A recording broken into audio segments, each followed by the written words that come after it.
I don't know. I've never heard of this avocado toast thing. But I'm not. It's high. I mean, it's very high. And the price has gone up of avocado. Yeah. So yeah, it's I expensive guess too. it's a $2 avocado on a 30-cent piece of bread.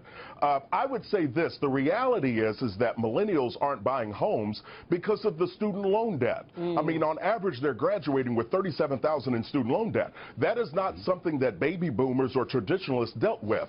That's the hurdle. And home ownership is an option. It's not a mandate.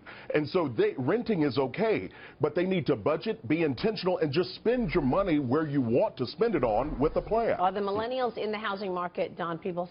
No, they're not. And they're not because of a couple reasons. One, like you just said, First of all, they don't have any money, right? Right, they're still in school, or they're just getting out of school? They're getting out of school, and they've got student debt, but also the requirements for the down payments now are so high that they're not able to save that kind of money because of the regulations that were imposed in the financial services. I'll push back on that because in the recent home data, the home sales and home pricing data we got for the first quarter, home sales fastest pace in a decade. Home prices were up almost 7% in the first quarter from a year ago, and it's because the millennials are entering the market. There's a quote. They're taking on mortgage debt. They've got the student debt, then they're taking out a mortgage. There's a quote in the journal: many millennials have been living in cramped conditions in their parents' homes or in tiny urban apartments, and they're being released into the market. Yep. And they're actually hurting affordability. And you've also got the government subsidizing the market again, FHA loans with what, 3% down? Yes,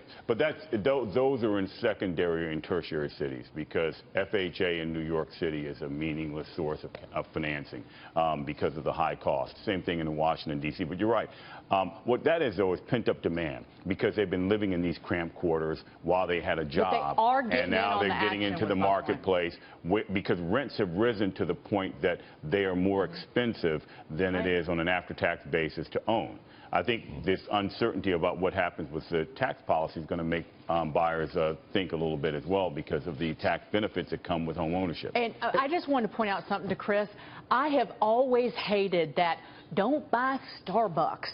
Don't eat avocado toast because you need to save your money. You know what? Live a little. If avocado toast makes you happy, that's not the make or break between you buying a home or not. And maybe renting's better for some people. As my husband would say, it's world I living. agree with you 100%. I don't think there's anything wrong with having some fun. Just do it on a budget and do it intentionally. Yeah. Well, there's a $3.85 trillion in the pension in the U.S. We don't think that's going to get funded anytime soon, Chris. So we're talking about some serious issues here.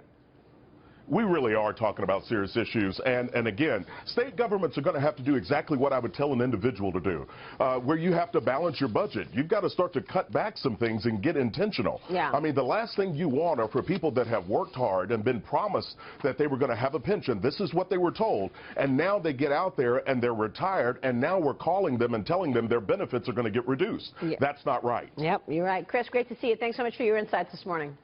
Thank you. Chris Hogan joining us.